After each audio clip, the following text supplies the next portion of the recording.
Epistle 3. Here then we rest. The universal cause acts to one end, but acts by various laws.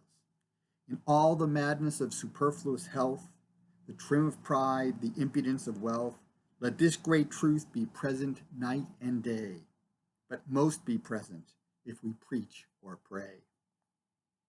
1.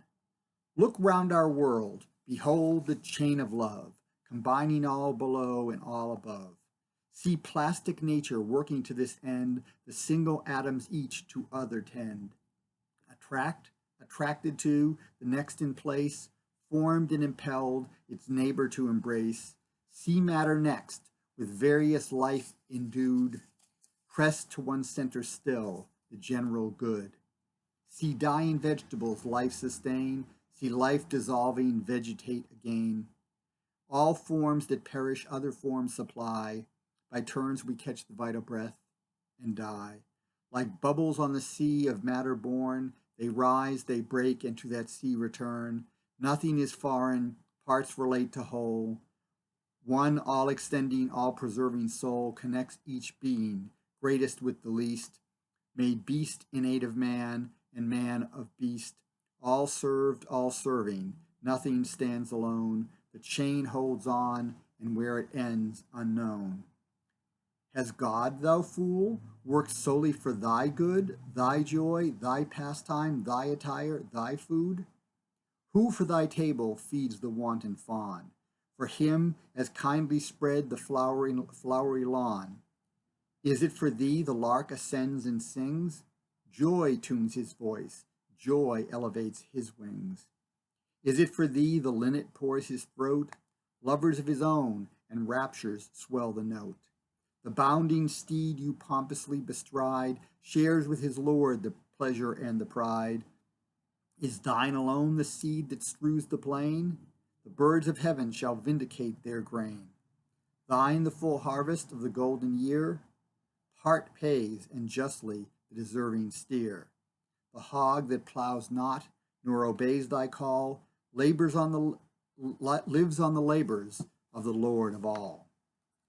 No, nature's children all divide her care, that the fur that warms a monarch warmed a bear, while man exclaims, see all things for my use.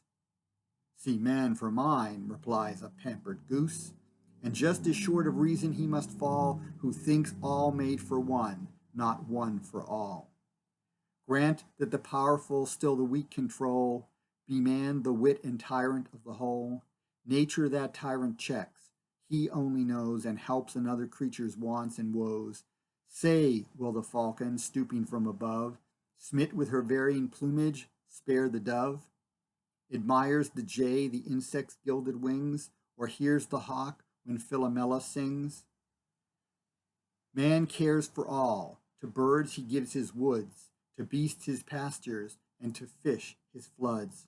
For some his interest prompts him to provide, for more his pleasure, yet for more his pride. All feed on one vain patron, and enjoy the extensive blessing of his luxury. That very life his learned hunger craves, he saves from famine, from the savage saves. Nay, feasts the animal, he dooms his feast, and till he ends the being makes it blessed, which sees no more the stroke or feels the pain than favored man by touch ethereal slain. The creature had his feast of life before, thou too must perish when thy feast is o'er. To each unthinking being, heaven a friend gives not the useless knowledge of its end. To man imparts it, but with such a view as, while he dreads it, makes him hope it too.